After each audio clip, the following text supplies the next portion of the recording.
ఈ వీడియోలోని అంశం యేసయ్య ప్రభువు బోధనలలో మరియు బైబిల్ నుండి పాఠాలలో ఆసక్తి ఉన్నవారి కోసం ఉద్దేశించబడినది.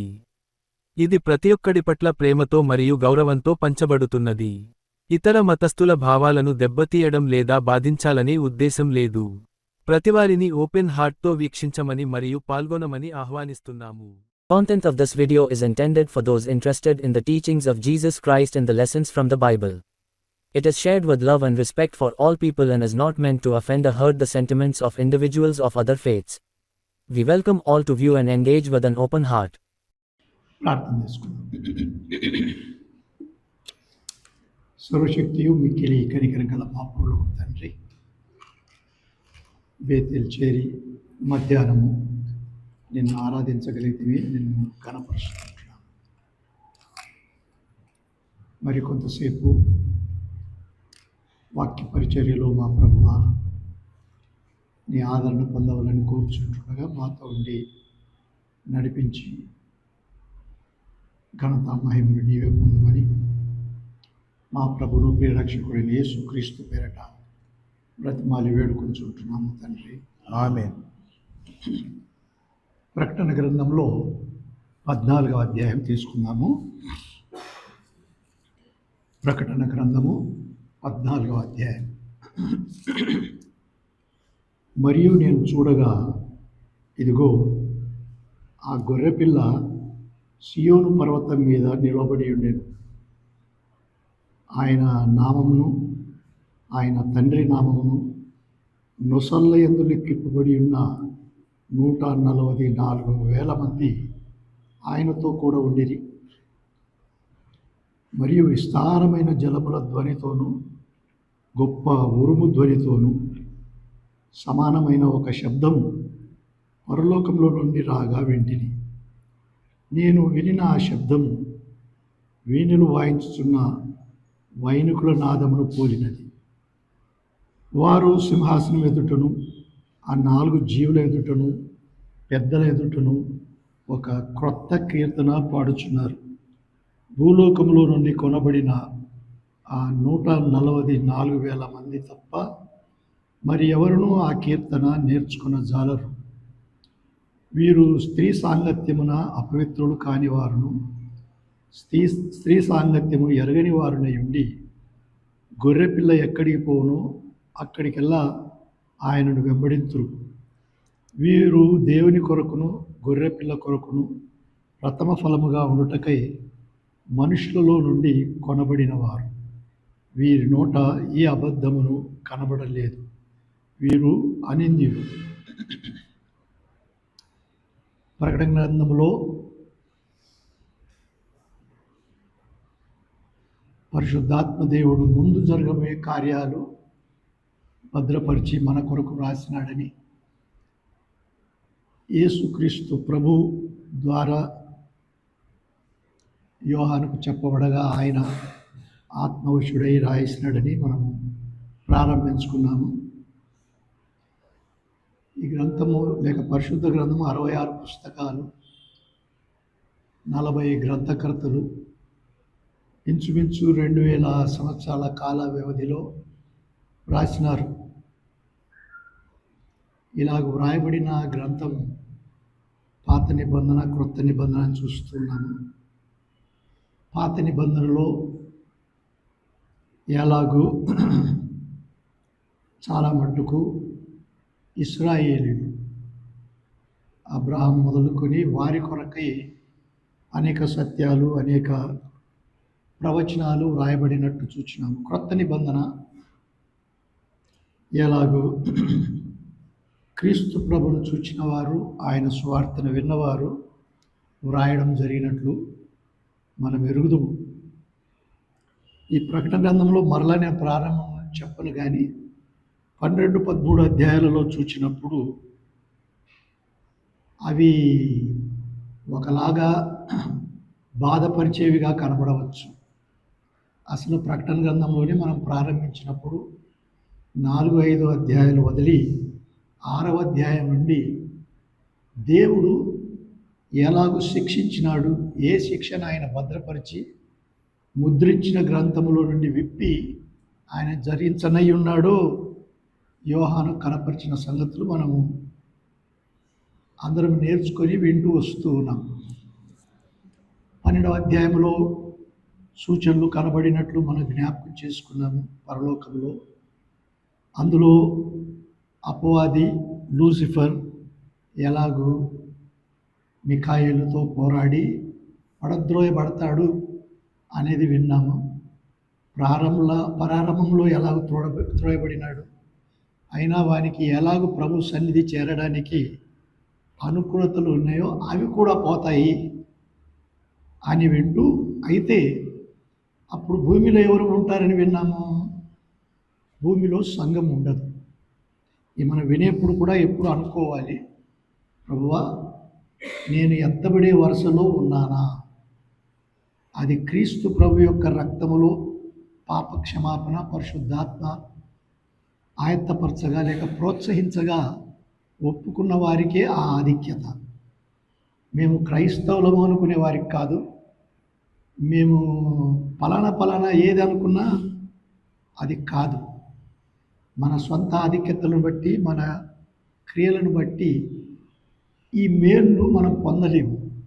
అందుకే పౌలు కూడా చెప్పుకున్నాడు, నేను ఎంతో ఒకవేళ చెప్పుకోవాలంటే ఆధిక్యతలు నాకు లేకపోలేదు, తుదకు నేను 3వ ఆకాశానికి కూడా ఎక్కిపోయినాను అన్నట్లుగా ఆయన చెప్పుకున్నాడు. అయినా దేవుని కృప మీద ఆనుకున్నవాడుగా పరిశుద్ధాత్ముడు నడిపించినట్లు అందును బట్టి తన బలహీనతలలో కూడా దేవుణ్ణి అధికంగా ఘనపరిచినట్లు మనం చూడగలం. సరే, ఇలాగ అపవాది త్రోయబడిన వాడు ఏం చేసినాడు? క్లుప్తంగా 12వ అధ్యాయంలో ఏం చూసినాము? వాడు ఇశ్రాయేలు దేశం మాత్రమే కాదు, ఇశ్రాయేలు దేశంలో ప్రభు అయిన యేసుక్రీస్తు రాగా ఆయనను కూడా ఏదో ఒక రీతిగా ఇది చేయాలంటే ఆయన పరమాత్ముడు, ఆయన వీరిని శిలువలో ఓడించి తుదకు మరణాన్ని ఓడించి, మరణ బలము గల వారిని అపవాదిని ఓడించి ఆయన తండ్రి అయిన దేవుని సింహాసనంలో కుడి పార్శ్వంలో కూర్చొని జీవిస్తూ ఉన్నాడు. ఇట్లుండగా భూమి మీద ఎవరున్నారు? సంఘం ఉంది.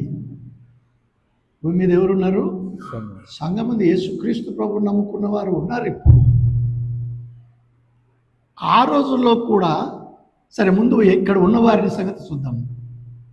సంఘం ఉన్న వారిని వాడు వాని అనుచరులు ఆయా సమయాలలో వచ్చి అనేక శ్రమలు పెడతారన్నాం. కానీ ఇక్కడ మనం 12వ అధ్యాయంలో చదివేది శ్రమల కాలంలో సంఘం లేదు. అప్పుడు క్రీస్తు గూర్చి యూదులు వింటారని విన్నాము, అన్యజనులు కూడా వింటారని విన్నాము. వారి కొరకు 7వ అధ్యాయంలో 1,44,000 మంది యూదులే ఒక్కొక్క గోత్రముల నుండి 12,000 మందిగా ప్రత్యేకింపబడి వారు ప్రభు చేత ఏర్పరచబడి మూలలకు వెళ్ళి సర్వ సృష్టికి వారు స్వార్థ చెప్పనై ఉన్నారని, 2 సాక్షులని వారిని కూడా మనం 11వ అధ్యాయంలో వారిని గురించి విన్నాం. వీరి ద్వారా క్రీస్తు ప్రభుని అంగీకరించిన వారు శ్రమ పెట్టబడతారు ఈ అపవాదితో అని 12వ అధ్యాయం. 13వ అధ్యాయంలో చూచినప్పుడు మొదట్లో నుండే సముద్రము నుంచి క్రూర మృగము అని చూసినాం. ఈ క్రూర మృగము ఎవడు కాదు, క్రీస్తు విరోధి. వీడు సాతాను చేతనే సంపూర్ణ బలాన్ని పొందినవాడై క్రీస్తు ప్రభు ఎలాగూ చేసినో అలాగూ చేయాలని కనపరుచుకుంటూ ఉంటాడని కూడా విన్నాం. మొదటి 3.5 సంవత్సరాలు ఎలాగుంటాడు. మరొకటి, ఇది 7 సంవత్సరాల శ్రమల కాలము, 3.5 సంవత్సరాలు మిగిలినవి మహాశ్రమల కాలం. వీడు ఎలాగూ ఆయన ప్రజలను హింసిస్తాడో 13వ అధ్యాయం మొదటి పేరలో విన్నాం. ఆ తర్వాత భూమి మీద నుండే అబద్ధ ప్రవక్త, అపవిత్రాత్మ, దేవుడు తండ్రిగాను కుమారుడిగాను పరిశుద్ధాత్మగాను త్రిత్వమై ఉన్నవాడు ఒక్క దేవునిగా కనపరుచుకుంటే సాతాను కూడా నేను దేవునికి సమానుడను. ఈ మాట ఒకటి యెషయా 14 హెజ్కేలు కూడా చదివితే వాడు నేను దేవుని పైన ఉన్నవాడని చెప్పుకోలేదండి. సమానుడను అని చెప్పుకుంటూ ఉన్నాడు. సరే, దేవునికి సమానుడను గనక క్రీస్తు ప్రభువుకు బదులుగా క్రీస్తు విరోధి క్రూర మృగంగా వచ్చినట్టు చూస్తూ ఉన్నాము. వీని సమయము కొంతనే, వాడికి తెలుసు వాడి సమయము కొంతనే ప్రభు కనిపెట్టుచూ ఉన్నాడు తన రాకడ కొరకై. ఇంకోటి ఇప్పుడే క్లుప్తంగా చెప్తాను, నేను అనుకున్నాను మరొకసారి, అయినా అది కూడా చూద్దాం ఒకవేళ సెలవు దినాలలో మనం ఏర్పరచుకుంటే. అన్నిటికంటే ప్రభు చెప్పినది ఆయన ఎప్పుడు వస్తాడో ఆ రాకడ గురించి లేదు. ఉందమ్మా? లేదు, ఆయన రాకడ గురించి లేదు. ఎందుకు? అపవాదికి కూడా అది మూసి ఉంచాలి. అపవాదికి కూడా మూసి ఉంచితే వాడు ఏమేం చేస్తాడో చెప్పలేము. సరే, ఆ సంగతి మనం తర్వాత ప్రభు చిత్తమైతే ఆయన అనుకూల పరిస్థితి ఆలోచన చేద్దాము. వీడేం చేస్తున్నాడు? ఒక మృగ ప్రతిమను యెరూషలేములో పెట్టనై ఉన్నాడు. ఆ సంబంధంగా మనం చూసినాము ఎలాగ ఈ రోబోటిక్స్ లేక ఎలాగ ఈ ప్రతిమలు మాట్లాడేవిగా ఉంటాయి.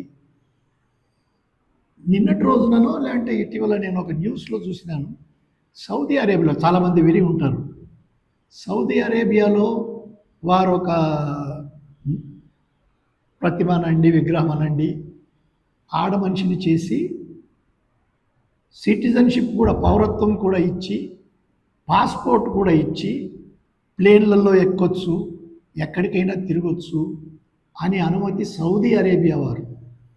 ఇది ఆశ్చర్యంగా లేదా? నేను అనుకున్నాను వెంటనే, అయితే ఒక రోజు రావనై ఉన్నది.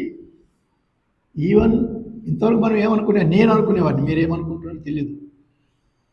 ప్రభు వచ్చినప్పుడు విమానాలలో నడిపేవారంతా విమానాలు కూడా పడిపోతాయి, బస్సులు అక్కడికి వెళ్ళి డాష్లు అవుతాయేమని. ఇప్పుడు ఒక ఆలోచన వచ్చింది, వీడు అపవాది సిద్ధపరిచి ఈ రోబోటిక్స్నే ప్లేన్లు, బస్సులు, ఇప్పుడు చూస్తున్నాం కదా, మనుషులు లేకుండానే బస్సులు, కార్లు ఇలాంటి చేయడానికి చూస్తున్నాం. మన ఇండియాలో కూడా రానై ఉన్నవి అని వింటూ ఉన్నాం. మనుషులే కాదు, ఒకవేళ ఉన్న అంటే కేవలం మనుషులు ప్రయాణ కొరకు ఎన్ని పనులు పోతాయో చెప్పలేము, ఏమేం చేస్తారో చెప్పలేము. కంప్యూటర్స్ వచ్చినప్పుడే చాలామంది భయపడినారు, మా పనులు పోతాయి, ఇవి అవుతాయి, అవి అవుతాయి. కానీ ఎలాగో ఒప్పుకున్నారు. ఇంకా ఇప్పుడు రోబోటిక్స్ వస్తే చెప్పలేము, అది మన అంశం కాదు. కానీ వీడు ఆ దినాలలోనే చెప్తూ ఉన్నాడు, లేక చేస్తూ ఉన్నాడని యోహాను చెప్తా ఉన్నాడు. ప్రతిమకు మాట్లాడే అధికారం ఇవ్వబడింది. అంతేకాదు, ముగింపులో 13వ అధ్యాయం అని చెప్పేది, 666వ సంఖ్య వేసుకున్న వారే వ్యాపారం చేయగలరు, సామాన్లు కొనుక్కోగలరు, ఏవైనా కానీ వేరేది లేదు. అదే 6వ సంఖ్య గురించి కూడా ప్రభుత్వమైతే ఒకసారి మాట్లాడుకుందాం. ఇప్పుడు 14వ అధ్యాయానికి వస్తాం. దేవుడు ఈ ప్రకటన గ్రంథంలో కూడా శిక్షను కూడా వివరించేది.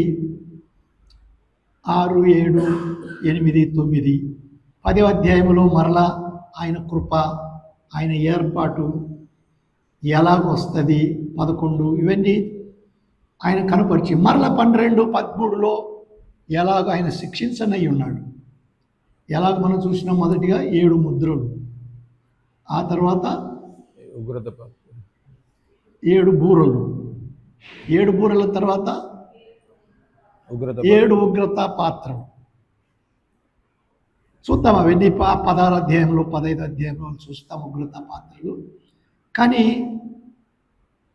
7వ బూర ఊదిన తర్వాత అనే సంగతి మనము 11వ అధ్యాయం ఆఖరులు చూసుకున్నాము. సరే, ఇప్పుడు 14వ అధ్యాయంలో ఇంకా ఏది ప్రారంభం కాలేదు, కానీ దేవుడు తన కృపను గూర్చిన సంగతి, తన అధికారము, తన ఆధిపత్యమును గూర్చిన సంగతి ఆయన చూస్తున్నాడు. ఇప్పుడు చదవండి, మొదటి వచనం 14:1. మరియు నేను చూడగా, మరియు 12:13 గాక, మరియు నేను చూడగా, ఇదిగో ఆ గొర్రెపిల్ల సియోను పర్వతం మీద నిలబడి ఉండెను. చూసినారా మాట? గొర్రెపిల్ల. ప్రాముఖ్యంగా ప్రకటన గ్రంథంలో గొర్రెపిల్ల గొర్రెపిల్ల అని పలుమార్లు, నేను సంఖ్య చెప్పను కానీ తర్వాత చూసుకోండి, గొర్రెపిల్ల గొర్రెపిల్ల అని పరిశుద్ధాత్ముడు రాస్తూ ఉన్నాడు. కారణము ఈ గొర్రె పిల్ల గురించే 5వ అధ్యాయంలో కూడా చూద్దాం. మొట్టమొదటిగా 5వ అధ్యాయం 6వ వచనం చదువు బాబు. 5వ అధ్యాయం మరియు సింహాసనమునకును ఆ 4 జీవులకును పెద్దలకును మధ్యను వధింపబడినట్లుండిన అందరి మధ్య దేవుని ఎదుట ఎవరు వధింపబడినట్లుండిన గొర్రెపిల్ల నిలిచి ఉండట వధింపబడినట్లుండిన గొర్రెపిల్ల నిలిచి ఉండట చూచితిని. ఈ గొర్రెపిల్ల ఎలా ఉన్నది? ఆ గొర్రెపిల్లకు వధింపబడిన గొర్రెపిల్ల యేసుక్రీస్తు ప్రభు యొక్క మరణాన్ని ప్రారంభిస్తూ ఉన్నాడు. ఆరాధనని మనం విన్నాం. అప్పుడు వధింపబడిన గొర్రెపిల్లగా ఉన్న ఆయనను 8వ వచనం చదువు బాబు. లేక సరే 7వ వచనం కూడా చదువు. ఆ గొర్రెపిల్లకు 7 కొమ్ములను 7 కన్నులు ఉండెను. ఆ కన్నులు భూమి అందరి పంపబడిన దేవుని 7 ఆత్మలు. ఆయన వచ్చి సింహాసనం నందు ఆసీనుడై ఉండు వాని కుడి చేతిలో నుండి ఆ గ్రంథంను తీసుకొనెను. ఆయన దానిని తీసుకున్నప్పుడు ఆ 4 జీవులు ఆయన తీసుకున్నప్పుడు ఆ 4 జీవులను వీణెలను ధూపద్రవ్యములతో నిండిన సువర్ణ పాత్రలను పట్టుకొని ఉన్న ఆ 24 పెద్దలను ఆ గొర్రెపిల్ల ఎదుట సాగిలపడిరి. ఆరాధింపబడుతున్న గొర్రెపిల్ల, వధింపబడిన గొర్రెపిల్ల ఆరాధింపబడుతూ ఉన్నాడు, మ్రొక్కబడుచూ ఉన్నాడు. ఇంకా 12వ వచనం కూడా చదువు బాబు. వారు వధింపబడిన గొర్రెపిల్ల శక్తియు ఐశ్వర్యమును జ్ఞానమును బలమును ఘనతయు మహిమయు స్తోత్రమును చూడండి ఆ వివరణ. ఆరాధన అంటే స్తోత్రాలంటే అట్లుండాల. మనము అంటే నేను కూడా మళ్ళీ నాకు ఇది ఒక పెద్ద ఇబ్బంది, ఏదైనా చెప్తే ఏమనుకుంటారు అనేది భయం నాకు లేకపోలేదు. కానీ ఇప్పుడు చదువు మరలా మాట. వారు వధింపబడిన గొర్రెపిల్ల శక్తియు ఐశ్వర్యమును, చూడండి ఆ మాటలు, శక్తియు ఐశ్వర్యమును జ్ఞానమును బలమును ఘనతయు మహిమయు స్తోత్రమును పొందనర్హుడు అని గొప్ప స్వరముతో చెప్పుచుండిరి. ఆ మాటలు చూడండి. అది లో నుండి వచ్చే పరిశుద్ధాత్మ ఒత్తిడి అయిన ఆరాధన, మ్రొక్కడం. అందుకే ప్రభువును దేవా అంటే చాలు, అసలు దీర్ఘంగా మన మెదడులో అక్కడ గెలికి ఇక్కడ గెలికి ఇది అది కల్పితం, రాని మాటలు వచ్చిన మాటలు సంస్కృతము అవసరమే లేదు అసలు. ఈ మాటలు మరొకసారి చదువు. వారు వధింపబడిన గొర్రెపిల్ల శక్తియు ఐశ్వర్యమును జ్ఞానమును బలమును ఘనతయు మహిమయు స్తోత్రమును పొందనర్హుడని గొప్ప స్వరముతో చెప్పుచుండిరి. అంతటా పరలోకమందును భూలోకమందును భూమి కిందను సముద్రములోను ఉన్న ప్రతి స్పృష్టము అనగా వాటిలో ఉన్న సర్వమును సింహాసీనుడై ఉన్న వానికి గొర్రెపిల్లకును స్తోత్రమును ఘనతయు మహిమయు. ఆరాధన జరిగితే మనం ప్రారంభంలోనే చూసుకున్నాం. అసలు మర్చి ఉంటామేమో అని చెప్పి మరలో ఒకసారి చూద్దాం. మరియు నేను చూడగా ఆ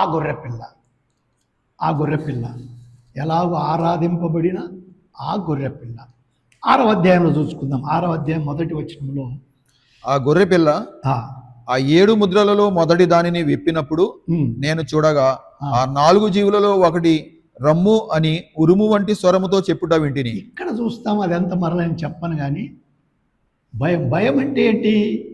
ఉరిమినప్పుడు మనం భయపడేది అలాంటి భయం కాదు. ఒకవేళ అవతారం వచ్చిందని, దయ్యం వచ్చిందని ఆ భయం కాదు.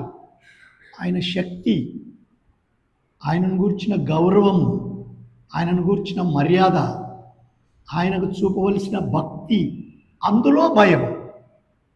అందుకే నీకు భయభక్తులు ఉన్నాయా అంటే వనకమని కాదు, నీకు దేవుడు అంటే గౌరవం ఉందా, లేక ఆయనను కూడా అట్లా అన్నట్టుగా చూసుకుంటూ ఉన్నామా? ఇక్కడ చూస్తున్నాం. పైకి రా యోహాన్, పైకి రమ్మని చెప్పి ఆయన చూపబడతా ఉంది. దేవుడు భయభక్తులు కలుగజేయనట్లుగా పరిశుద్ధాత్ముని యొక్క కార్యమంతయు యేసుక్రీస్తు ప్రభువును తెలియపరచుట. ఆయనను చూడకుండా మనల్ని అడ్డపరిచేది ఎవరు? మనకు తెలియదని కాదు, కానీ ఎన్నిసార్లు మనం గ్రహించుకొని అడ్డపరచకుండా చూస్తామా? రారాబోయి ఎంతగా నాలో ఉంటే అది ఎంత బయటికి తీయ అన్నట్టుగా ఇంకా కళ్ళు చూస్తూ ఉంటామండి.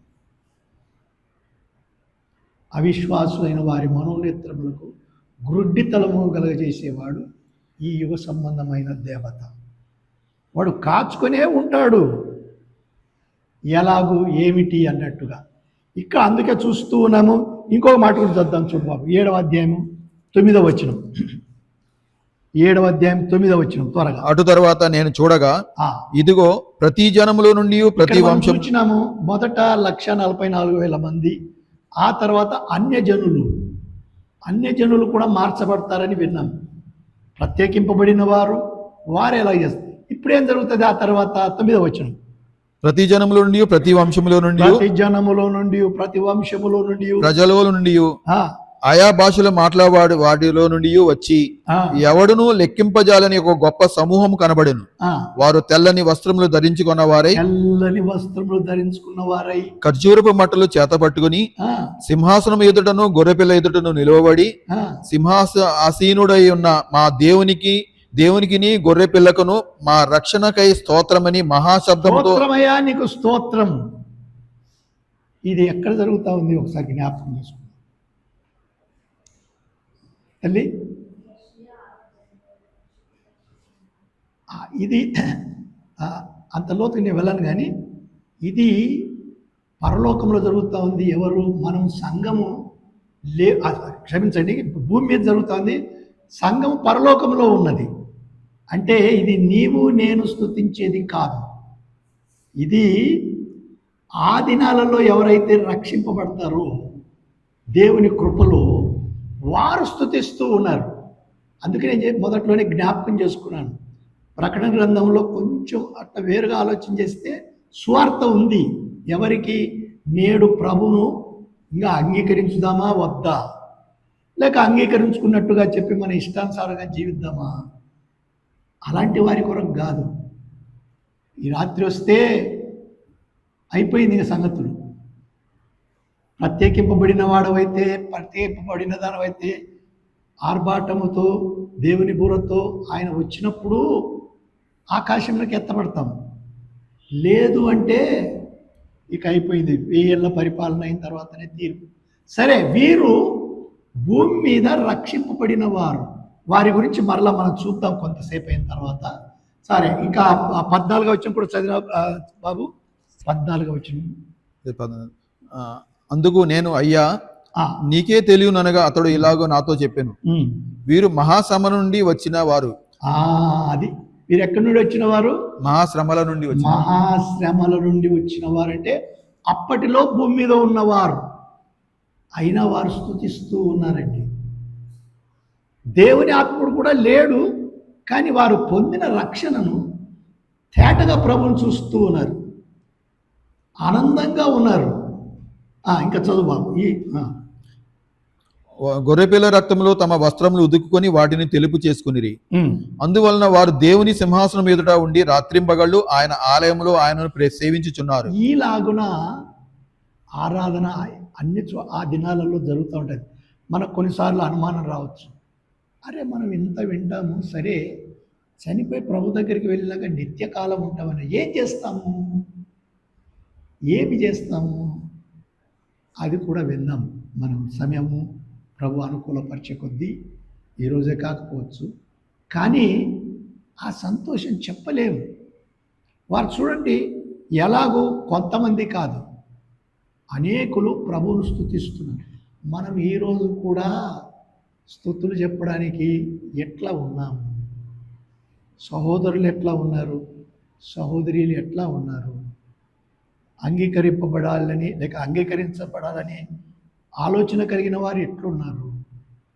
సరే, ఇక్కడ మరల 14వ అధ్యాయానికి వద్దాం బాబు. మరియు నేను చూడగా ఎదుగో ఆ గొర్రెపిల్ల సియోను పర్వతం మీద నిలబడి ఉండెను. ఎక్కడ ఉన్నది? సియోను పర్వతం. సియోను పర్వతం మీద గొర్రెపిల్ల గురించి కొన్ని మాటలు విన్నాం. సియోను పర్వతము అన్నప్పుడు హెబ్రీలకు రాస్తూ 13వ అధ్యాయంలో 12వ అధ్యాయం అనుకుంటాను, అక్కడ సియోను పర్వతం గురించి చెప్పబడింది.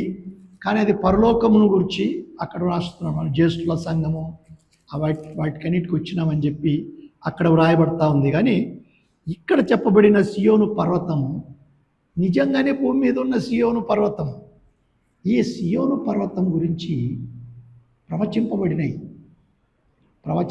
అంటే అసలు ఇక్కడనే కదా ఆజ్ఞలు మోసే నడిపించుతూ వచ్చినవి. ఆ ప్రయాణంలోనే దేవుడు ఎన్నో ఏర్పాట్లు ఆ దినాలలో చేసినాడు. ముందు దినాలలో దానియేలు గ్రంథం క్లుప్తంగా మాత్రమే చెప్తాను, ఆ తర్వాత మనం చూద్దాము. దానియేలుకు దేవుడు దర్శనం ఇచ్చినాడు. 9వ అధ్యాయంలో దర్శనం ఇచ్చినప్పుడు ఎన్ని వారాలు అని చెప్పబడినాయి అక్కడ? 70 వారాలు. 70 వారాలలో 69 వారాలు పూర్తి అయినాయి. ఈ 70 వారాలన్నీ ఎవరి కొరకు? ఎవరమ్మా చెప్పినది? ఇశ్రాయేలీల కొరకు. కరెక్ట్. అవి మన కొరకు అయినవి కాదు. ఎందుకంటే ఆ వచ్చిన నాకు మీరు చూస్తే 9:26 ఏదో 24 అనుకుంటా, అది నీ జనము కొరకు. దానియేలు ఆయన ప్రార్థన చేస్తూ ఉన్నాడు. అవన్నీ మరలా మనం వెళ్తే టైం చాలదు. అరే యిర్మీయా ప్రవచించినది ఈ 70 సంవత్సరాలు అయిన తర్వాత మాకు విడుదల దొరుకుతుంది అన్నాడు, ఇంక అయిపోయింది ప్రభువా, మరి ఏం చేయాలా అన్నప్పుడు దేవుడు 70 సంవత్సరాలదే కాదు, నీకు ముందు జరగబోయే సంగతి కూడా నీకు చెప్తాను, కానీ భద్రపరిచి దాన్ని భద్రంగా ఉంచమన్నాడు. అందులో ఎన్ని సంవత్సరాలు అయిపోయినాయి? అక్కడ వారాలు లేక 69 వారాలు అయిపోయినాయి. 25 వచ్చిన 26 వచ్చిన 24 తిరుగుబాటును మానుపుటకును పాపమును నివారణం చేయుటకును దోషము నిమిత్తం ప్రాయశ్చితం చేయుటకును యుగాంతరము వరకు ఉండి నీతి బయలుపరచుటకును దర్శనమునకును ప్రవచనమును ముద్రించుటకును అతి పరిశుద్ధ స్థలమును అభిషేకించుటకును నీ జనమునకును పరిశుద్ధ పట్టణమునకు 70 వారములు విధింపబడి 70 వారాలు నీ జనమునకు. ఆ తర్వాత యెరూషలేమును మరలా కట్టించవచ్చునని యెరూషలేమును మరలా కట్టించుటకు ఆజ్ఞ బయలుదేరిన సమయం మొదలుకొని ఒకటి దేవాలయము, మరొకటి పట్టణం. అంటే నెహెమ్యా 2, ఎజ్రా 6 ఇవి దేవాలయము పట్టణము. కానీ పట్టణం అక్కడ నుండి అధిపతి వచ్చి వరకు 7 వారాలు పట్టునని స్పష్టంగా 49 సంవత్సరాలు. అంటే ఇంకా చదువు 62 వారములు తొందరగా కలిసి, అసలు మనం ఇంగ్లీష్ దాంట్లో కూడా చదువుకున్నాం.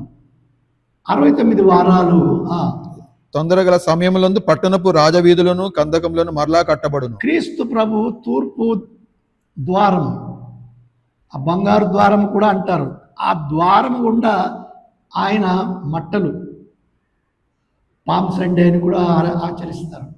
ఆయన వచ్చిన దినము అది. అప్పటికి సరిగా సంవత్సరాలు 69. శిరోమరణం తర్వాత ప్రారంభమైంది. ఇంకా 70వ వారము లేక అది మొదలు కాలేదు. జనన్న 70వ వారం ఇంకా మొదలు కాలేదు. సరే, ఇప్పుడు చదువు.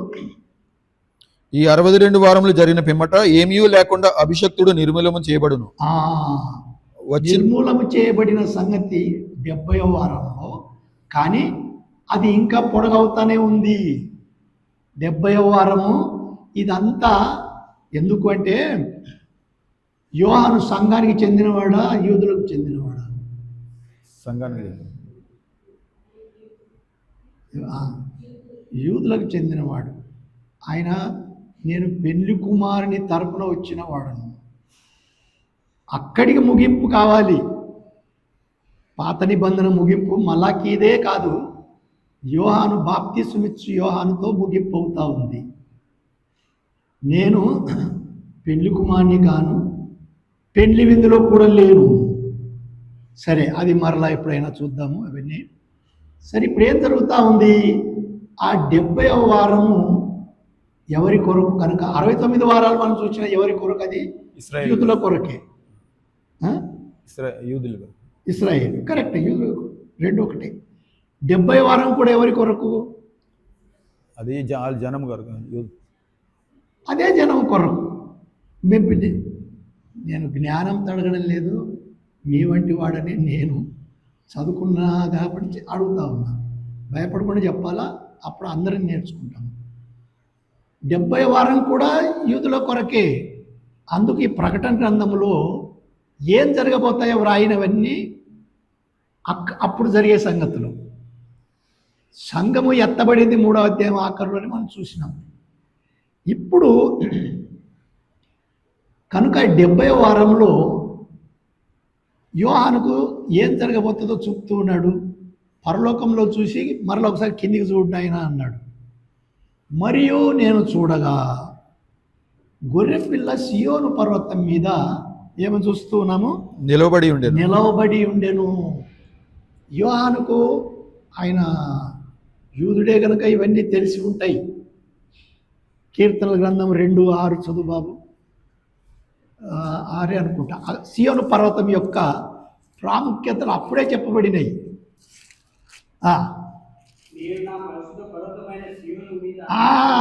మళ్ళా చదువు బాబు.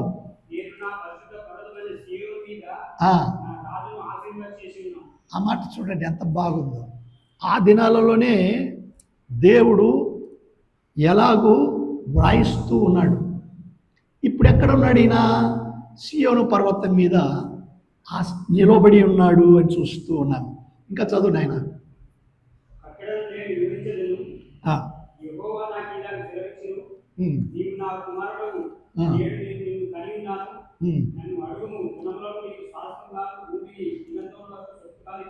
ఇదంతా జరగబోయే 1000 ఏళ్ల పరిపాలన గురించి ప్రవచింపబడతా ఉంది. ఆ దినాలలో 1000 ఏళ్ల సంవత్సరాలు, క్రీస్తు రాకంటే ముందు 1000 సంవత్సరాల ముందు ఇది ప్రవచింపబడతా ఉంది. ఇంకో మాట కూడా చూద్దాం చూడండి. కీర్తనల గ్రంథంలోని 48వ అధ్యాయం 48వ అధ్యాయం మొదటి 3 వచనాలు చదువు బాబు. మన దేవుని పట్టణమందు ఆయన పరిశుద్ధ పర్వతమందు యెహోవా గొప్పవాడును బహు కీర్తనీయుడై ఉన్నాడు.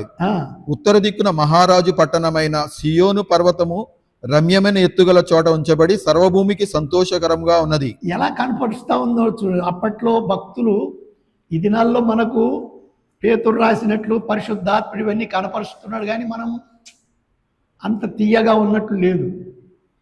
తిని తిని తిని మనకు తీపి కూడా చేదైనట్లుంది. అసలు ముందు తినే బుద్ధి లేదు, తినాలనుకుంటే. అందుకే మనం చూసినాం కదా, యోహాన్ను కూడా అరే బాబు 10వ అధ్యాయంలో ఈ చిన్న పుస్తకాన్ని తినమన్నాడు. అరే ఏంటి నన్ను పుస్తకాన్ని తినమంటున్నాడు. తిన్నాడు, తింటే చేదుగా అయిపోయింది అంటూ ఉన్నాడు. మాటలు మనకు కూడా కొన్నిసార్లు చేదుగా ఉంటాయి, కానీ అవి ఆరోగ్యకరమైనవి. సరే, ఆ మాటలు ఇప్పుడు కాదు, కానీ ఇక్కడ మనం చూస్తున్నాం. ఇంకా చదువు బాబు. దాని నగరులలో దేవుడు ఆశ్రయంగా ప్రత్యక్షమగుచున్నాడు. రాజులు కూడిరి, వారు 8వ వచనం చదువు బాబు. సైన్యములకు అధిపతి యెహోవా పట్టణమందు మన దేవుని పట్టణమందు మనము వినినట్టుగానే జరుగుట మనము చూచి ఉన్నాము. 11వ వచనం. దాని బురుజులు లెక్కించుడి, దాని ప్రాకారములను నిదానించి చూడుడి, దాని నగరులలో సంచరించి వాటిని చూడుడి. సరే బాబు, నేను అనుకున్న మాట రాలేదు. సియోను పర్వతము,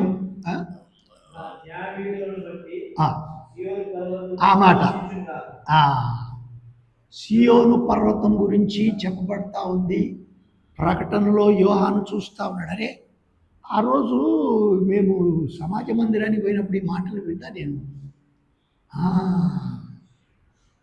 యూదుడు కదా యోహాను, విన్నాడు. మనం కూడా విన్నప్పుడు రేపు పరలోకానికి వెళ్ళినప్పుడు కొన్ని జ్ఞాపకానికి దేవుడు తెస్తాడని నా ఆలోచన.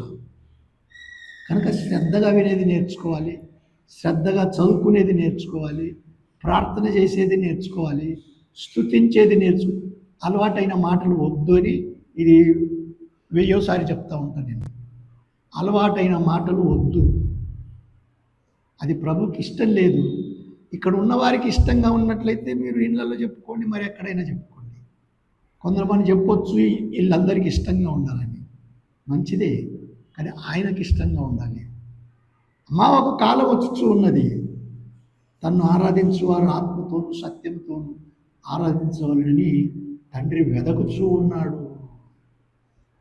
ప్రభా నేనంటే అరే ఉండరా భయ్, నీ మాటలు తెలుసు నాకు, నువ్వు పలికే రెండో మాట కూడా ఆయన ముందే తెలుసు. ఆయన కోరేది ఆయనను గూర్చిన స్తుతి. రైట్. ఇప్పుడు ఈ సియోను పర్వతం గురించి ఇంకో మాట చూద్దాం. 132వ కీర్తనలో ఎలాగ చూడండి, ఆ దినాలలో ఇవన్నీ ప్రవచింపబడినాయి. యెహోవా దావీదునకు కలిగిన బాధలన్నిటిని అతని పక్షాన చేసుకొనును. ఆ, అతడు యెహోవాతో ప్రమాణపూర్వకంగా మాట ఇచ్చి యాకోబు యొక్క బలిష్ఠునికి మొక్కుబడి చేసెను. సరే 17వ వచనం అనుకుంటా. 17వ వచనం చదువు.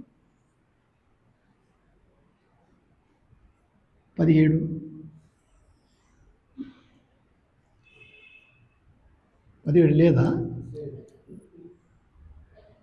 మరి జేకబ్కి ఏమైంది? 17 సరే 15 వరకే ఉందా? సరే 13 నుంచి చదువు అయితే. యెహోవా సియోనును ఏర్పరచుకుని ఉన్నాడు, సియోనును ఏర్పరచుకొని ఉన్నాడనే మాట నాకు కావాల్సింది. తనకు నివాస స్థలంగా దాన్ని కోరుకుని ఉన్నాడు. ఇది నేను కోరిన స్థానము, ఇది నేను కోరిన స్థానము అంటూ ఉన్నాడండి. దేవుడు కోరిన స్థానము వచ్చి నిలబడతా ఉన్నాడు చూడండి. అందుకే కాబోలు పౌలని మనం అనుకుంటాము తెలుగు బైబిల్ ప్రకారం హెబ్రీలకు రాస్తూ 12 జ్యేష్ఠుల సంఘంలో హెబ్రీల లేక అది సియోను పర్వతమునకు మనం వచ్చి లేక ఆ మాట దొరికితే చదివితే కూడా బాగేమో. ఈ మాట అట్లనే ఉంచు బాబు కీర్తనల గ్రంథం 12వ అధ్యాయమే. 12వ అధ్యాయంలో 18వ వచనం నుంచి త్వరగా చదవాలి. సృష్టించి తెలుసుకొనదగినట్టు మండుచున్నట్టు కొండకును మండుచున్నట్టి కొండకును అగ్నికిని కారు మేఘమునకును గాఢాంధకారమునకును తుఫానుకును బోరోధనికిని మాటల ధనికిని మీరు వచ్చి ఉండలేదు. దానికి కాదు మనం వచ్చినది. ఒక జంతువైనను ఆ కొండను తాకిన ఎడల రాళ్లతో కొట్టబడవలనని ఆజ్ఞాపించిన మాటకు వారు తాళలేక జ్ఞాపకం చేసుకోండి. ఆ ధ్వని వినిన వారు మరి ఏ మాటయు తమతో చెప్పవలదని బతిమాలుకొనిరి. మరియు ఆ దర్శనం ఎంతో భయంకరంగా ఉన్నందున మోషే నేను మిక్కిలి భయపడి వణుకుచున్నాను నేను. ఇప్పుడైతే ఆ మాట వినండి. అప్పుడు అలా ఉండిరి. ఇప్పుడైతే సియోనును కొండకును జీవము గల దేవుని పట్టణమునకును సియోనును కొండకును జీవము గల పాటలు సియోను పాటలు ఎత్తుతారా? సియోను గీతము అమ్మా సియోను ఎత్తండి బాబు. సంతోషముగా పాడుచు సియోను వెళ్ళేదము. చాలు, థ్యాంక్ యూ. సియోను పాటలు ఇక్కడ కనుక ఇప్పుడైతే సియోనును కొండకును జీవము గల దేవుని పట్టణమునకు అనగా పరలోకపు యెరూషలేమునకును వేవేల కొలది దేవదూతల యొద్దకును పరలోకమందు వ్రాయబడిన జ్యేష్ఠుల సంఘమునకును వారి బాబు 24లో మీరు వచ్చి ఉన్నారు. అది మన ఇప్పుడు అంశం కాదు, కానీ సియోను పర్వతము ఎంత బాగుందో చూడండి.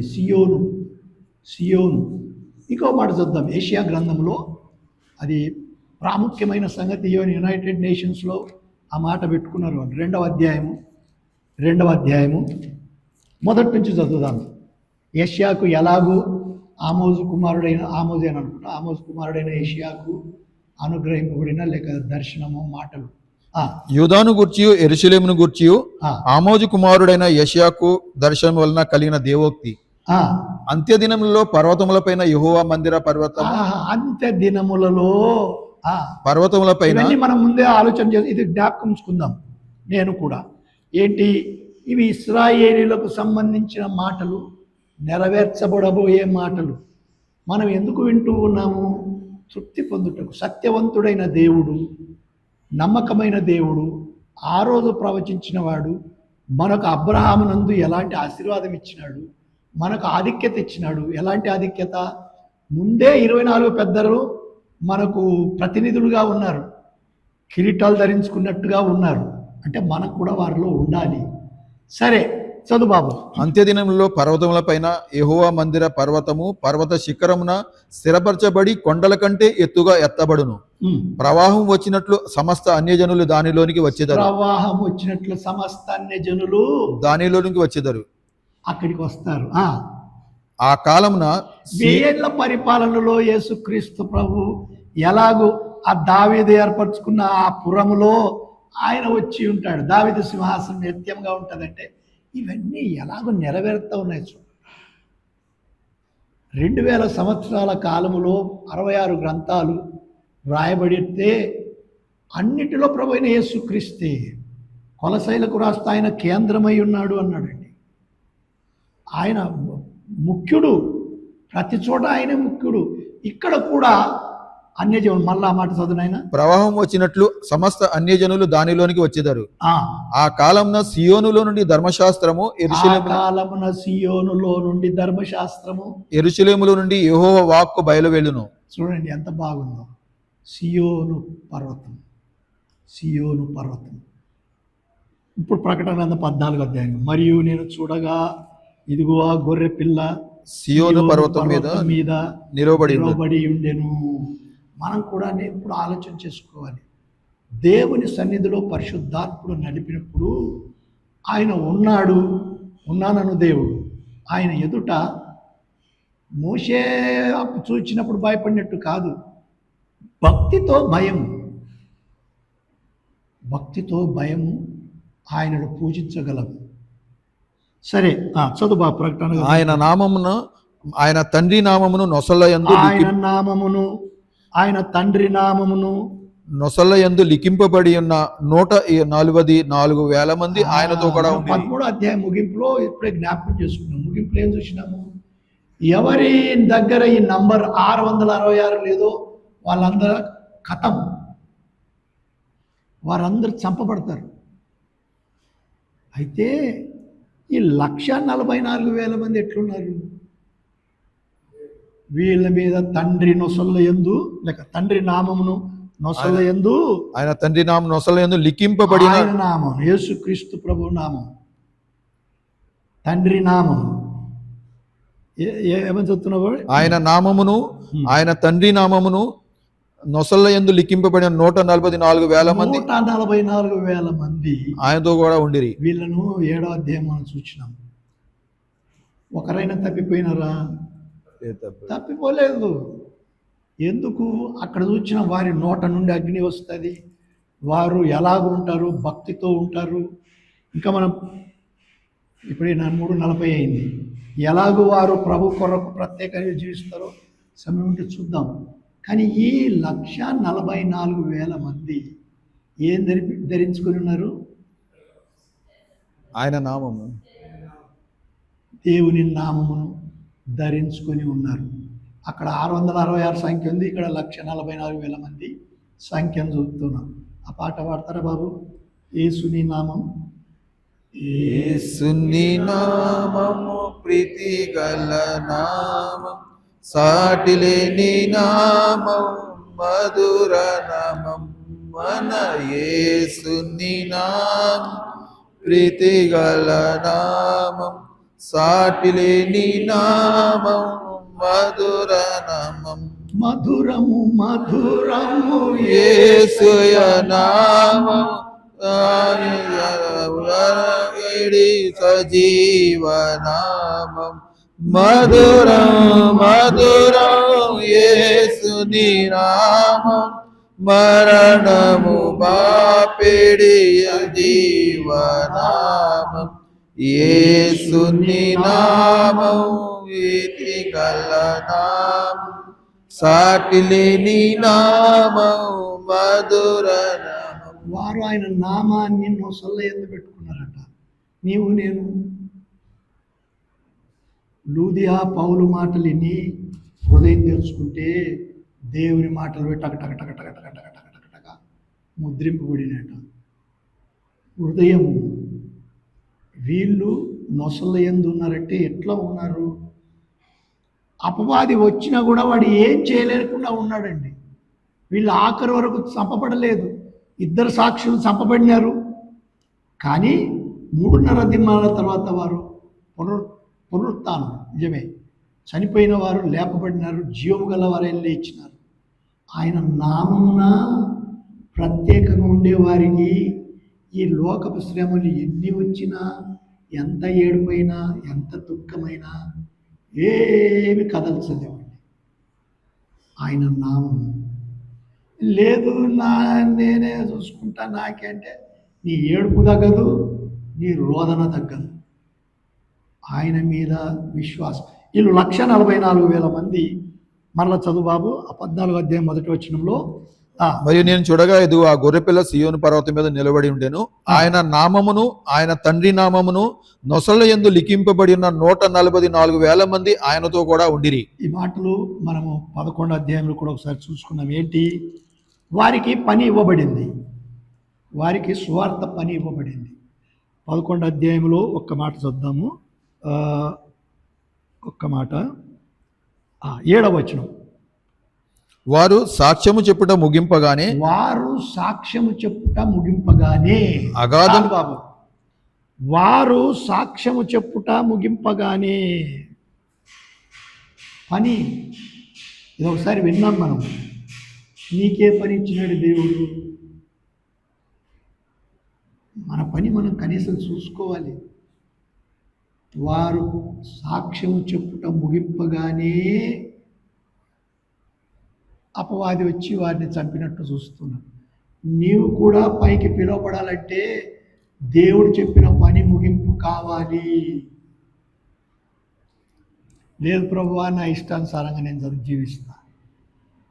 ఎంతమంది డాక్టర్లు లేరు, ఎంతమంది వైద్యులు లేరు, ఏం కావాలో ఏముంది నాకు, నా ప్రాణమా? అది కాదు దేవుని వాక్య ప్రకారం. వారి సాక్ష్యము ఇవ్వబడిన సాక్ష్యం. పౌలు మాటలు చాలా ఆనందకరం. ఒకసారి జ్ఞాపకం చేసుకున్నాను. నేను పానార్పణముగా పోయబడుచు ఉన్నాను, నేను వెడలిపోవు కాలం సమీపమై ఉన్నది. నా పరుగు మంచి పోరాటం పోరాడి తిని, నా పరుగు కడముట్టించి తిని, నా విశ్వాసం కాపాడుకుంటుంది. అనగలమా? ఎవరో మనము డబ్బాలో పెట్టిన తర్వాత ఎవరో మన గురించి సాక్ష్యం ఇచ్చేది కాదు. నీవు కనుమూయ కంటే ముందు సాక్ష్యం ఇవ్వగలవా? మంచి పోరాటం పోరాడితే, మంచి పోరాటం పోరాడిన ప్రభువా, కాల్చిన తిండి తిన్నా, ఇష్టం వచ్చినట్టు నిద్రపోయినా, ఇష్టమైనప్పుడల్లా నేను చర్చికి కూడా పోలేదు అంటావా? ఎట్లుంటుంది? తెలుపుము నా అంతము నాకు, తెలుపుము నా ఆయువు ఎంతో, తెలుపుము నా అంతము యాకు, తెలుపుము నా ఆయువు ఎంతో, తెలుపుము ఎంత దివనో, తెలుపుము ఎంత అల్పుడనో, విరిగి నలిగియున్నాను నేను, విరిగి నలిగియున్నాను. పరవాసినని జగమున ప్రభువా, పరవాసిని జగమున ప్రభువా, నడచుచున్నాని దారి, నా గురి నీవే నా ప్రభువా, నా గురి నీవే నా ప్రభువా, నీ దరినే చేరెదను నేను, నీ దరినే చేరెదను. 144,000 మంది ఇదే.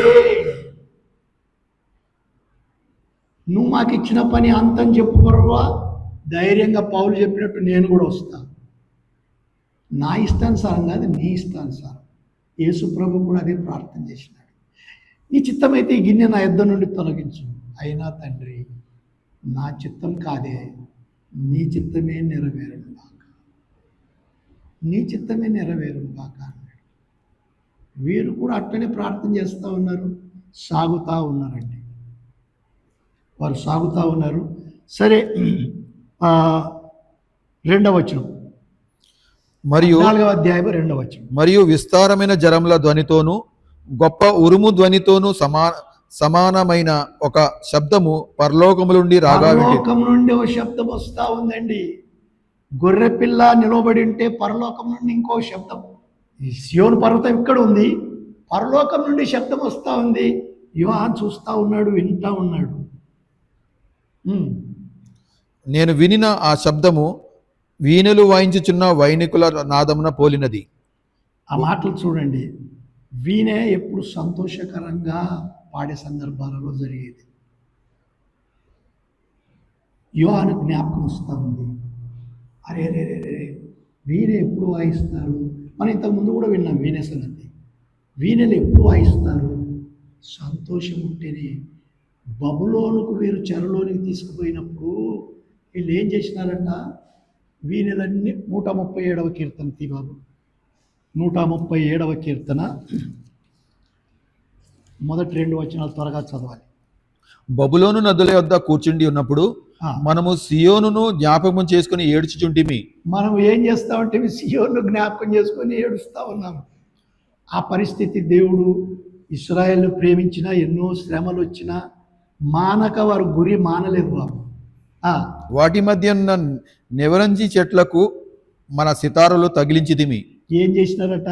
సితారాలు ఈ తగిలించి సితారాలు ఈ వీళ్ళ దగ్గర నెబుకద్నెజరు వీళ్ళ పరిపాలనలో మనకెందుకు పోయి నెవరంజి చెట్లకు తగిలించినారట. అంటే వీణ శబ్దం లేదు, సంతోషము లేదు, ఏడుపు, దుఃఖం ఉంది. ఇక మేము విగ్రహారాధన చేయమని కూడా ప్రార్థన చేస్తూ ఉన్నారు. ఇక్కడ పరలోకంలో ఒక శబ్దం వస్తూ ఉందండి. ఏమని? మరల చదువు బాబు 14:2. మరియు విస్తారమైన జలముల ధ్వనితోను గొప్ప ఉరుము ధ్వనితో, విస్తారమైన జలముల ధ్వనితోను గొప్ప ఉరుము ధ్వనితోను సమానమైన ఒక శబ్దము పరలోకము నుండి రాగా వింటిని. నేను వినిన ఆ శబ్దము వీణులు వాయించుచున్న వైనికుల నాదమున పోలి ఉన్నది. చూడండి ఎంత బాగుందో చూడండి. మనం కూడా నేర్చుకోవాలి. ఒక పాట పాడినా, ఒక స్తుతి చెప్పినా ఆయనకు ఇంపుగా ఉండాలి. యేసుక్రీస్తు ప్రభు ఘనపరచబడాలి. నన్ను జ్ఞాపకం చేసుకున్నట్టుకు దీనిని చేయుడి ఎందుకన్నాడు? తండ్రి అయిన దేవుడు మహిమపరచబడాలి. నా శరీరము, నా రక్తము అని చూస్తూ ఉన్నాం కదా. ఈ రొట్టె మీ కొరకు ఇయ్యబడిన నా శరీరం అన్నాడండి. దీనిని విరుచున్నప్పుడు, విరిచేటప్పుడు కూడా భక్తి ఉండాలి. ఈ గిన్నెలోని త్రాగునప్పుడు, త్రాగేప్పుడు కూడా భక్తి ఉండాలి. ఈ స్తుతి నీకే మా యేసుదేవా, మనసార నిన్నే కీర్తింతును, మా మనసార నిన్నే కీర్తింతును. సరిగా పాడితే పాడదాము, ఇలాంటి మధ్యలో రాకపోతే ఆపుదాం. జగతికి పునాది నీవని, మాలో నీవు ఊపిరి నీవేనని, జగతికి పునాది నీవని, మాలో నీవు ఊపిరి నీవేనని, మా పోషకుడవు నీవేనని, మా కాపరివి నీవేనని, మా హృదయాలలో ఉండాలని, గడపాలని. ఈ స్తుతి నీకే మా యేసుదేవా, మనసార నిన్నే కీర్తింతుము, మా మనసార నిన్నే కీర్తింతును. పరలోక దూతాలి స్తోత్రాలతోనే మా స్తోత్రగానాలు గైకొనుమా. ఈ స్తుతి నీకే మా యేసుదేవా, మనసార నిన్నే కీర్తింతును, మనసార నిన్నే కీర్తింతు. మనసారా కీర్తించాలి. మనసారా ఆవలిస్తా కాదు, ఏదో మతి చేసుకుంటా కాదు, మనసారా.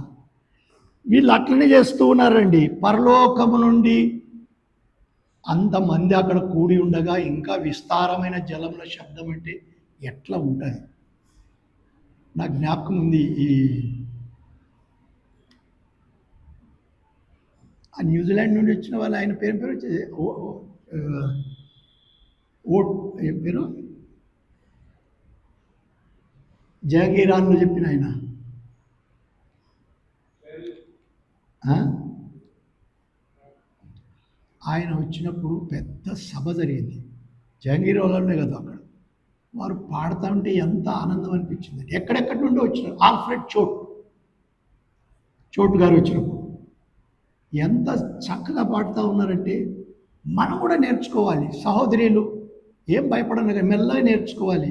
అపస్వరాలు ఉంటే కలుపుకోవాలి, ఎలాగో పాడాలో నేర్చుకోవాలి. నేర్చుకుంటే వస్తాయి అన్నీ. మనం సోదే చెప్పినట్లు అది వాటలు పడితే బాగుండదు. రాగం ఉండాలి, లయ ఉండాలి. అది దేవుడు ఇస్తాడు. అప్పుడు నీకు ఆనందం అనిపిస్తుంది, వినేవారికి ఆనందం అనిపిస్తుంది. రైట్. చదువు బాబు, 2వ వచనం. మరియు విస్తారమైన జలంలో ధ్వనితోను గొప్ప ఉరుము ధ్వనితోను సమానమైన ఒక శబ్దము పరలోకము నుండి రాగా వింటిని. నేను వినిన ఆ శబ్దము వీణెలు వాయించుచున్న వైనికుల నాదమున పోలినది.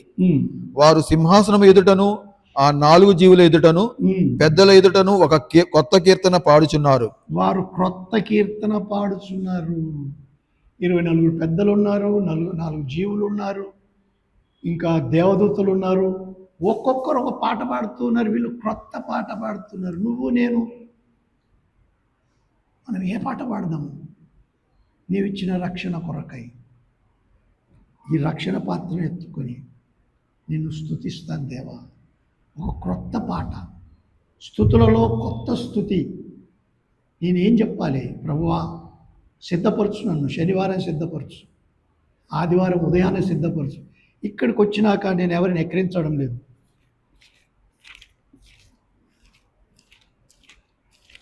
ఇట్లా మనం వెతుకుతామండి.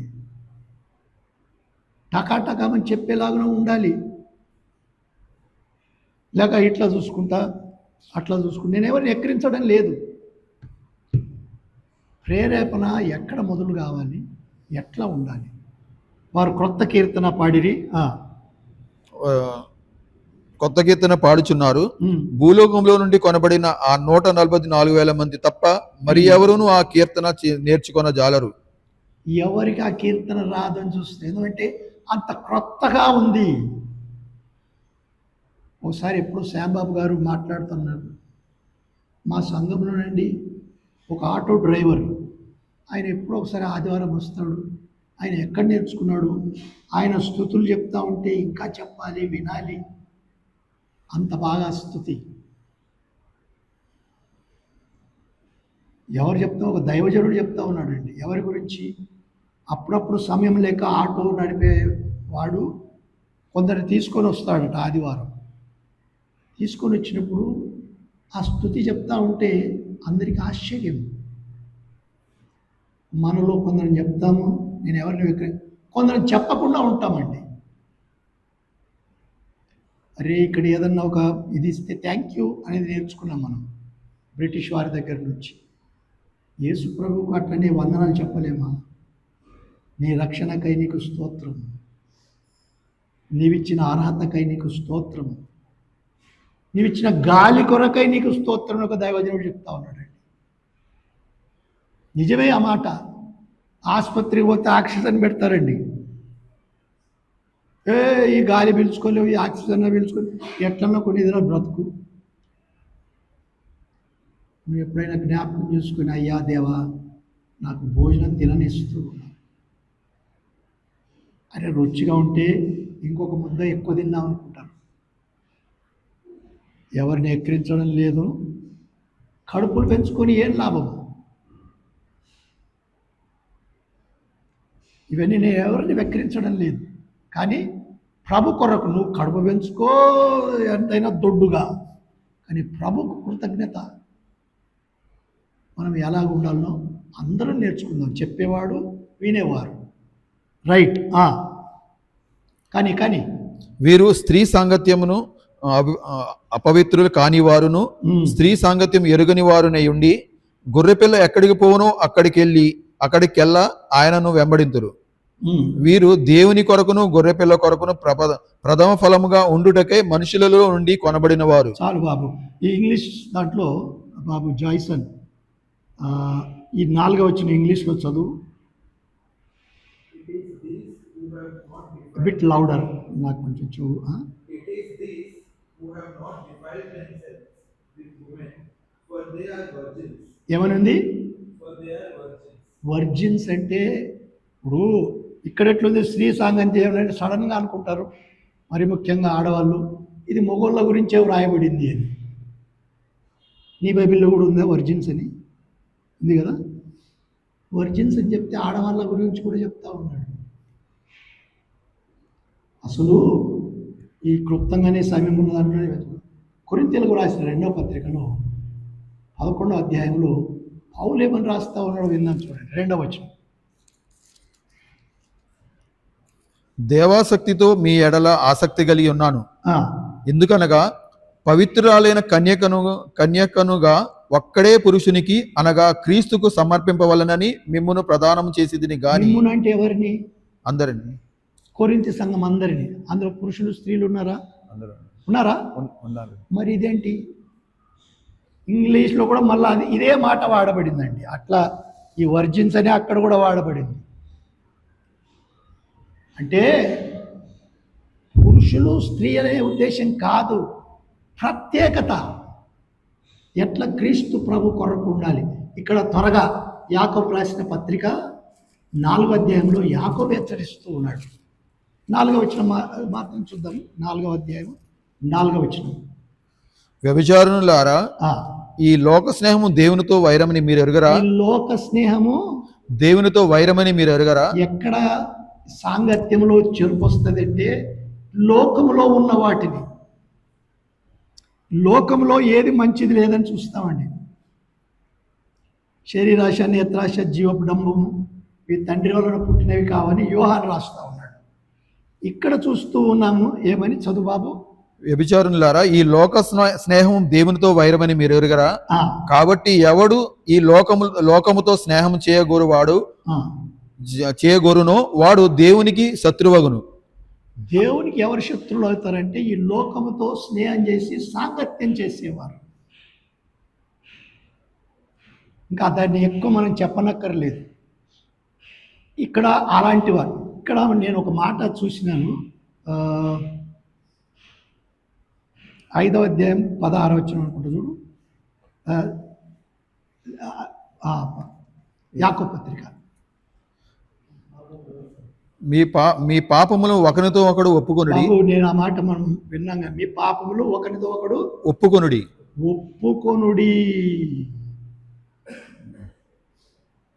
దేవుని దగ్గర ఒప్పుకునేది ఉంది, మనిషి లేదు. ఒకరితో ఒకడు ఒప్పుకునేది ఉంది. అంతేకాదు, ఇంకొక మాట కూడా నేను చదివిస్తాను ఇక్కడ. ఎందుకంటే సందర్భానుసారంగా లూకాసు వార్త 17వ అధ్యాయము, లూకాసు వార్త 17వ అధ్యాయము 2వ వచనం.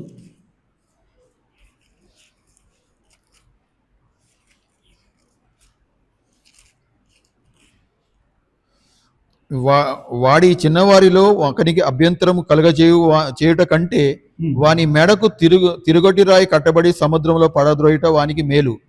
మీ విషయమై మీరే జాగ్రత్తగా ఉండుడి. నీ సహోదరుడు తప్పిదము చేసిన ఎడల అతని గద్దించుము. ఏమనింది? అతని గద్దించుము అంటే కోప్పడమని ఉందా, కోప్పడవద్దని ఉందా? గద్దించమని కోపపడాలి. కానీ మనం ప్రార్థన చేస్తాము, ప్రభువా మాకు కోపం వద్దు, అసూయ వద్దని. మరి ఎట్లా గద్దించాలా?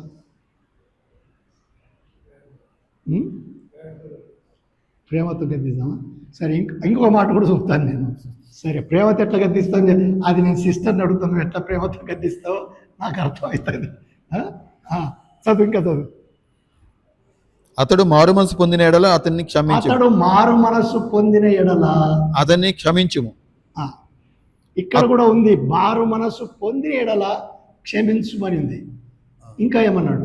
అతడు ఒక దినమున 7 మార్లు నీ ఎడల తప్పిదము చేసి. పేతురు కూడా అడిగినాడు, ఎన్నిసార్లు క్షమించాలి ప్రభు? 7 సార్లు సరిపోతుందా అంటే ఏమంటున్నాడు ప్రభు? విందాం. అతడు ఒక దినమున 7 మార్లు నీ ఎడల తప్పిదము చేసి 7 మార్లు నీ వైపు తిరిగి మారు మనసు నీ వైపు తిరిగి మారు మనసు పొందితిననిన ఎడల అతన్ని క్షమింపవలెనని. అతన్ని క్షమింపవలెను. ఎక్కడనే కానీ పరిశుద్ధ గ్రంథంలో నేను తేరి చూసినంత క్షమాపణ చెప్పని మాత్రం లేదు. నేను కూడా కొన్ని తప్పులు చేసి ఉండొచ్చు, కానీ క్షమాపణ చెప్పమని లేదు. కానీ క్షమించమని ఉంది ఎప్పుడు, కానీ అదే అక్కడ చూస్తూ ఉన్నాం. మారు మనసు పొంది 7 మార్లైనా కానీ తిరిగి ఇంకేమని ఉంది, మారు మనసు పొందిన ఎడల అతను క్షమించుము. అతడు ఒక దినమున 7 మారులు నీ ఎడల తప్పిదము చేసి 7 మారులు నీ వైపు తిరిగి మారు మనసు పొందితననిన ఎడల అతన్ని క్షమింపవలెన నేను. ఇక్కడ చూస్తున్నాము. ఇప్పుడు మత్తయి సువార్త 16వ అధ్యాయం.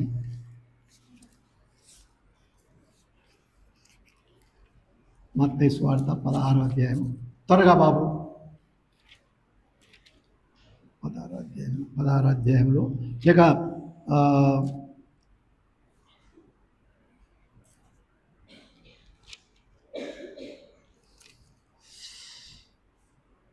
పద్దెనిమిదో అధ్యాయము 21వ వచనం నుంచి త్వరగా చదవాలి.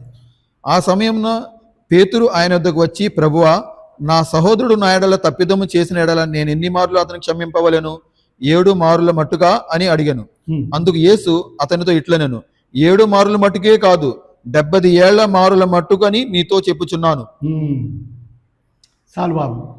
అన్నిటికంటే ముఖ్యంగా ఒకటి ప్రభు ప్రార్థన అని, విశ్వాసుల ప్రార్థన అని, శిష్యుల ప్రార్థన అని, కొండ మీద ప్రసంగంలోని ప్రార్థన మత్తయి సువార్త 6వ అధ్యాయంలోది మనం విన్నాము, చేస్తుంటాం.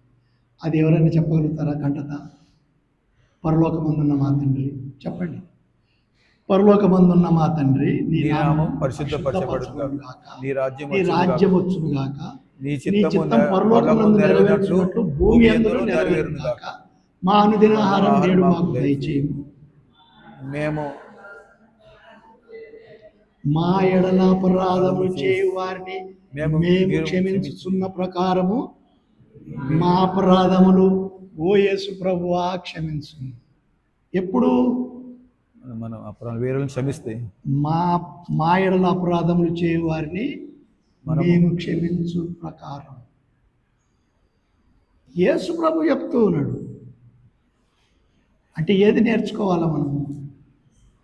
థ్యాంక్ యూ తల్లి. నేను నిన్ననో ఎప్పుడో ఇదే ప్రార్థన చేసుకుంటున్నా. ఎట్లా ప్రభువా, మా సంఘంలో ఈ కోపమొద్దు అని ప్రార్థన చేస్తారు. ఈ కోపడకుండా ఎట్లా చెప్పాలా? చెప్పకుంటే వినరు. నా ఉద్దేశంలో మీరు ఎవరేం బాధపడరు. చెప్పకుంటే వినరు, చెప్పకుండా చెయ్యరు. ఎట్లా చేయాలంటే ఈ మాటలు కొన్ని వచ్చాయి. ఎలాగూ, అరే ముందు ఏమన్నా కానీ నువ్వు సరిగా ఉంటే సరిపోతుంది. ప్రభు ఇంకోటి చెప్పారు, అరే నువ్వు క్షమించుకుంటూ ఉన్నావా? ఇది ఎట్లా సాధ్యం? నన్ను నేను క్షమించుకోవడం. ఎప్పుడు మనము అని ఆడు చేసి మళ్ళీ పోయి ప్రభువా నన్ను క్షమించు, అది కాదు ప్రభు కోరేది. యేసు ప్రభు దిక్కు చూడు.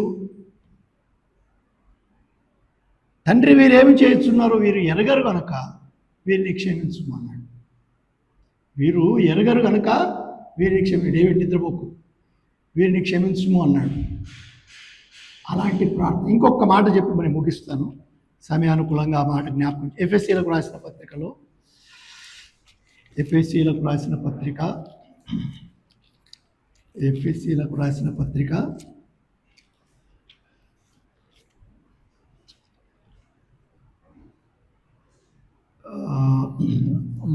4వ అధ్యాయము. చదువు బాబు. 4వ అధ్యాయం వచ్చిన గట్టిగా చెప్పు. 4వ అధ్యాయం 31వ వచనం. 31వ వచనం. సమస్తమైన ద్వేషము, కోపము, క్రోధము, అల్లరి, దూషణ, సకలమైన దుష్టత్వము మీరు విసర్జించుడి. ఒకని ఎడల ఒకడు దయ కలిగి కరుణాహృదయులై క్రీస్తునందు దేవుడు మిమ్మల్ని క్షమించిన ప్రకారము మీరును ఒకరినొకరు క్షమించుడి. ఆఖరుగా నేను విని నేర్చుకున్నది. మరలా చదువు బాబు. సమస్తమైన ద్వేషము, కోపము. ఎక్కడ ప్రారంభమవుతున్నది? ద్వేషము, కోపము, క్రోధము. అలా ద్వేషము, అసూయ, ఇవి ప్రారంభం. ఎట్లా వస్తుంది? అలాంటి కోపము సరి అయినది కాదు. ఇప్పుడు ఒకరి మీద ఏదో పగతో నేను కోపం తెచ్చుకుంటే అది మంచిది కాదు. ఎందుకు? నేను ఏం చేస్తే ప్రభు నన్ను క్షమించినాడు. అందుకే పేతురు అడిగినప్పుడు, నువ్వు ఎన్నిసార్లు తప్పులు చేయలేదు పేతురు? అవును ప్రభు, దండికి సార్లు చేసిన. ఎన్ని మార్లు? అసలు ఇప్పుడే ఇంత అయిన తర్వాత మళ్ళీ 3 మార్లు బొంకుతావు చూడు అన్నాడు. బొంకినాడు. కనుక మనం అందరము పాపము చేయగలము. కానీ ఇప్పుడు చదువు 31వ వచనం. సమస్తమైన ద్వేషము, సమస్తమైన ద్వేషము, కోపము, కోపము, క్రోధము, ఆ మాట వినండి, క్రోధము, అల్లరి, అల్లరి, దూషణ, సకలమైన దుష్టత్వము. కొన్నిసార్లు కోపం వస్తే ఎటువంటి బూతులు వస్తాయంటే అంతవరకు ఊహించలేము. సువర్ణ కరెక్టేనా? బూతులు వస్తాయి. ఇప్పుడు బాగున్నప్పుడు అరే తీయగా మాట్లాడతాం, బాగా ఇది వచ్చినప్పుడు బూతులు వస్తాయి. దూషణ, సకలమైన దుష్టత్వము, సకలమైన ఏమన్నాడు? సకలమైన దుష్టత్వము మీరు విసర్జించి. అండర్లైన్ చేసుకోవాలి మన బ్రతుకులు. ఎట్లా ప్రభువా నాకు నేర్పిస్తాం. ఇది చదువుకుంటుంటే ఓసారి అనిపిస్తుంది ఈ చేత కాదు. ఎట్లా అంటావు నువ్వు చేత కాదని? నిన్ను నేను క్షమించలేదా? క్షమించలేదా? వీటన్నిటితో నేను క్షమించినానా నిన్ను? ఇంకేమన్నాడు? కనుక ఒకని ఎడల ఒకడు దయ కలిగి. లే 32. అదే సరే 36 ముగించు. సరే. ఒకని ఎడల ఒకడు దయ కలిగి కరుణాహృదయులై క్రీస్తునందు దేవుడు మిమ్మును క్షమించిన ప్రకారం మీరును ఒకరినొకరు క్షమించుడి. అబ్బా, అట్లా ఉంటే సంఘము తుంటలు కాదు. జీవితం మీరు తాత అంటారు, ఏమంటారు, నేనైతే అన్ననే అంటా ఉంటే మా నాయన వయసు అయినది. ఆయన ఉన్నప్పుడు అన్ని సంఘాలు ఎట్లున్నాయో అట్లా మళ్ళా కాజాలవా? కానీ నేను ఇట్లా చేతులు తిప్పి టకా పైకి ఎక్కుతారా పోరా భయ్ అన్నట్టుగా ఉంటాం. ఎవరిని చూసి మనం మార్చుకోవాలి. అందుకు ఆ మాట, మనము మన పాపములను ఒప్పుకొని నేడల ఆయన నమ్మదగిన మాట. ఆయన నీతిమంతుడు గనుక మన పాపములను క్షమించి సమస్త దుర్నీతి నుండి మనల్ని పవిత్రులుగా చేస్తాడు. మనం ఒప్పుకోము అంటే ఇది. ఎట్లా ఒప్పుకుంటాం? మనలో ఎన్ని ఉంటే క్రోధం ఉంది, అల్లరి ఉంది, దూషణ ఉంది, ఇంకా 2 తిట్లు తిట్టింటే బాగుండునేమో అనిపించిపోతామండి. ఇంకా 2 మాటలు మరలా జ్ఞాపకం చేయాలి. అరే ఇంకా నిన్ను విడిచిపెట్టినే అనుకోరా? అందుకే అది చిన్న మనసు. ఎందుకు మనం మాట్లాడుకుంటూ ఉన్నామో మన మేలు కొరకు. ప్రభు మనల్ని ప్రేమిస్తూ ఉన్నాడు. ప్రార్థన చేసుకున్నాం. కృపా కనికరం గల మా పరలోక తండ్రి, గొప్ప దేవ, నీ మేళ్ళకై నేను స్తుతిస్తూ ఉంటున్నాము. మరొకసారి దేవుని సన్నిధిలో కనబడి నేను మాయపరచున్నట్లు అనుకూలపరిచి ఆదరించమని, క్షేమము దయచేయమని, అనారోగ్యంగా ఉంటున్న ప్రియ బిడ్డలను కనికరించమని, ఘనత మహిమలు నీవే పొందమని మా ప్రభువు యేసుక్రీస్తు పేరట బ్రతిమాలి వేడుకొంచుంటున్నాము తండ్రి. ఆమేన్.